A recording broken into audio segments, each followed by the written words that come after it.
So I'm making a lot of shifts in how I show up. One is I'm really shifting from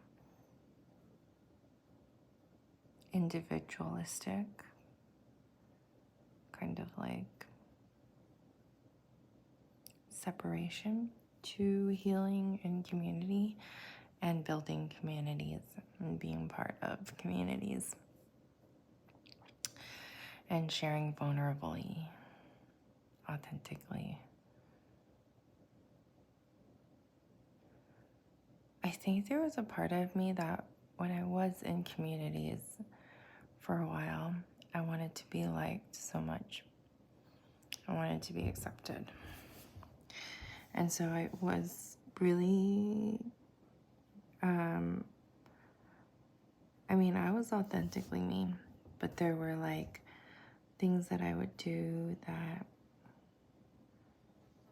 I wouldn't, I would stretch myself too thin or spread myself too thin. And so that was really draining for me. So that's not really living in authenticity and having clear limits.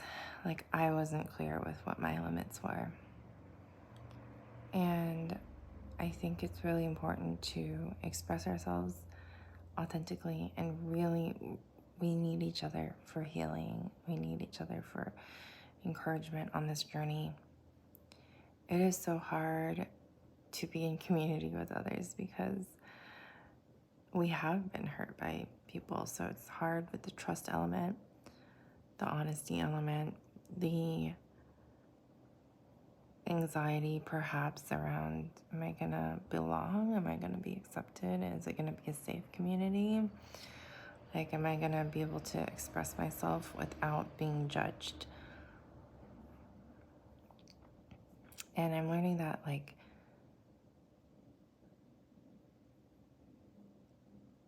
if I'm supporting myself and I'm not judging myself, I will find my way to communities that I want to be a part of, that give space to cry, to heal in community. And I'm just like thinking of some of the circles that I'm part of, the empathy circles. There's a lot of sleepy empathy circles. I'm doing this after the babies are sleeping, so it's my time to sleep too. I wanted to make a video today. Yeah, I think a lot of it is moving from and I'm thinking I want to make a video today to be consistent, but I also really enjoy making videos just to be processing things and putting out information that I find has been really helpful for me on my liberation journey, and hopefully it'll help you as well.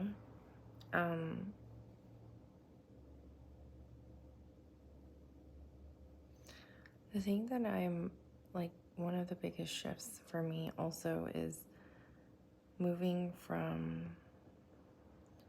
this external validation that I've needed for a lot of my life because of the way that systemically we're set up to gain approval from others, to look a certain way, to be loved, or we need certain status to be accepted and considered successful. So I'm really deconstructing all of this internally, and it's painful. It's extremely painful and meaningful work, and it's healing work, because one less person, if we're doing our work, is contributing to this systemic violence of wearing ourselves down to the bone and not even living an authentic life that we really resonate with and is true to our purpose and feeling like we matter. We're just kind of spinning our wheels or that's how I felt. It's like I'm spinning my wheels trying to get external validation when I'm starting to really validate myself. And I've built like a very small community, and before, I think I judged small as not good. I'm just like, there's like this black and white thinking of it has to be grand, it has to be this and that. Well, first of all, I'm just like starting this, so I'm getting the hang of it. There's a lot of people that's kind of overwhelming for me, especially I'm like very sensitive, and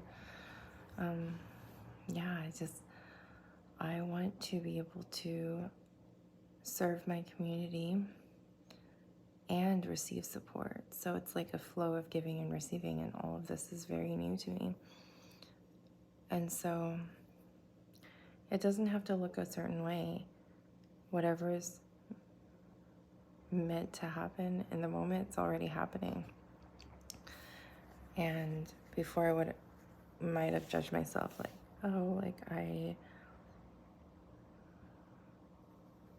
am not capable of building a big community or whatever. Like, I don't even know some of the judgments. Like,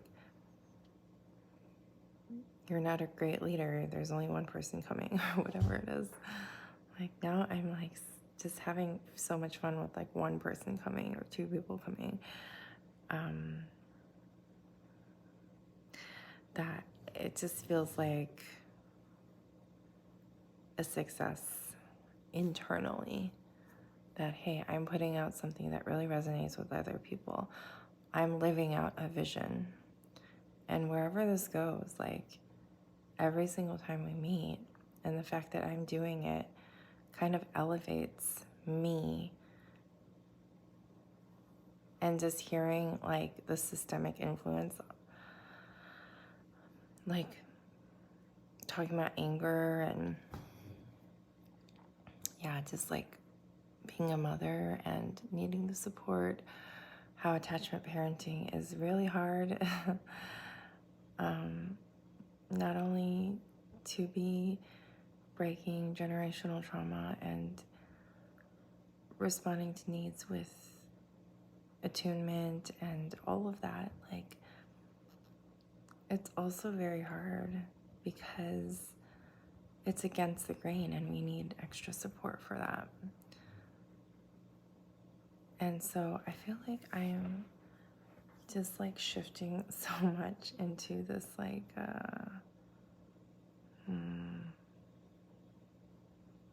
this place that I don't need validation. And the inner chatter has been much less. Like there was a lot going on in there. Like every time I took a step towards vision or whatever it is, like tried to do something, there was like, oh, no one's gonna show up, or like it's not good enough. And now it's still there, but it's much less. Like all the blahs, and like it's much less. And I think it's because a big part of it is because I was like, oh, what are they gonna think of me? Like, what are they gonna think? That only me and them are here. But now it's like, hey, I'm having a good time. Like, it's just you and I. Like, it fills my cup. I hope it fills yours too. And if it doesn't fill yours, I trust that you will find a way that fills your cup.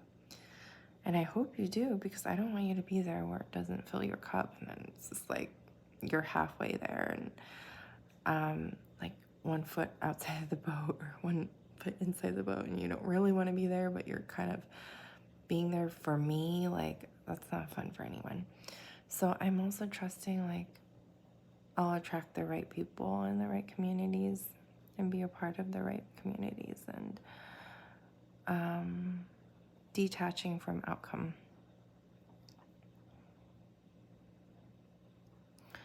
I think it's easy to detach from outcome when there's space with the people that you're already like either acquaintances with or like trying to build relationships with, and you're not there yet, versus like family where you're just like, you need to be a certain way.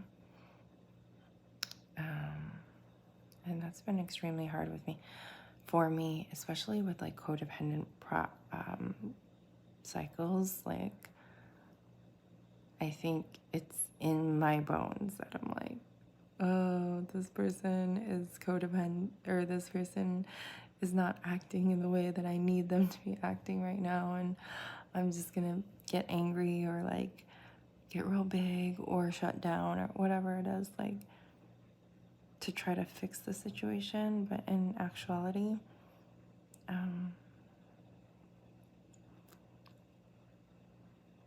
that person is just crying out for help in a manner that doesn't meet their needs and our needs. They think it might meet their needs, but if they're not meeting the needs of their family and creating an environment of safety or, you know, like understanding or trust, like that doesn't meet their needs either.